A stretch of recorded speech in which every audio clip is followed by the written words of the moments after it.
आज हम कवर करेंगे 12 क्रेनियल नर्व्स। इसके लिए आपको एक निमोनिक याद रखना है, oh oh oh to touch and feel very good velvet heaven. कैसे? ये जो ओ आ रहा है, ठीक है, ओ से ऑल फैक्ट्री, ठीक है, ऑल फैक्ट्री है आपका जो स्मेलिंग के लिए काम आएगा। उसके बाद ऑप्टिक नर्व है आपका जो विजन के लिए काम आता है, ठीक है, देखने के लिए। Then third nerve is oculomotor nerve होती है आपकी, जो बच्चे आपकी आई मूवमेंट हो, प्यूपिल कॉन्स्ट्रिक्ट करना हो या आईलिड को एलिवेट करना उसके लिए। देन फोर्थ नर्व है आपकी ट्रोक्लियर नर्व। ट्रोक्लियर नर्व क्या करती है? जैसे आपने नीचे की तरफ देखना और इनर साइड, जैसे सीढ़ियों से उतरते टाइम या पढ़ते टाइम, ठीक है। फिर उसके बाद आता है fifth nerve is trigeminal nerve. इसका काम बचा होता है फेस की जितनी भी सेंसेशंस हो रहे हैं जो आप फील कर पाते हो, और जो आपके चूइंग मसल्स होते हैं, खाना चबाने के लिए जो मसल्स होते हैं उनको कंट्रोल करना। उसके बाद है सिक्स्थ आपका एब्ड्यूसेंस मसल नर्व्स होती है। एब्ड्यूसेंस ये क्या करती है? आईज को आउटर साइड की तरफ, अवे फ्रॉम द नोज, अगर आपको आउटर साइड की तरफ आईज को मूव करना है, ठीक है, तो उस टाइम ये नर्व काम आती है। देन आपके पास आता है फेशियल नर्व। फेशियल नर्व बच्चे आपके क्या काम आते हैं? एक तो याद रखना है लैक्रिमेशन और सलाइवेशन, ठीक है, जो आपके सलाइवा और टीयर्स निकल रहे हैं उसके लिए। और आपकी जीभ का जो इंटीरियर पोर्शन है, वहां जो आप टेस्ट फील करते हो जीभ के आगे के हिस्से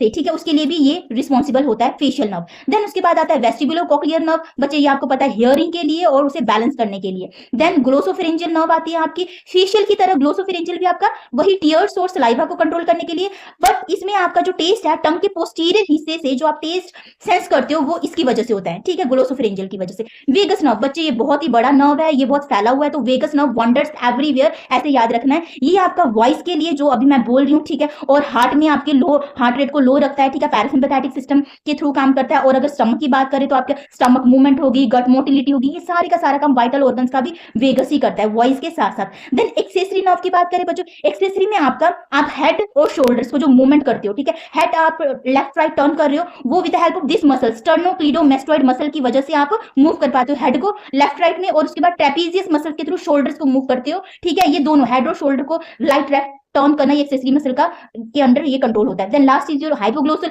जो भी इस टाइम जैसे टंग मूवमेंट हो रही है that is controlled by hypoglossal nerve. तो ये थे आपके 12 के 12 नर्व्स। अब आपको याद रखना है इनमें से बच्चे कौन से सेंसरी है, कौन से मोटर नर्व्स है और कौन से मिक्स है। तो ये निमोनिक उसके लिए आपको याद रखना है some say marry money but my brother says big brain matter more. बच्चे जहां पे एस आ रहा है इट मीन्स वो सेंसरी नर्व है आपकी, जहां पे एम आ रहा है दैट मीन्स मोटर नर्व है आपकी, जहां पे बी आ रहा है मतलब बोथ, मतलब वो नर्व आपका सेंसरी और मोटर नर्व की तरह दोनों की तरह काम कर रहा है, ठीक है। तो इस वे से आपने 12 क्रेनियल नर्व्स को याद रखना है।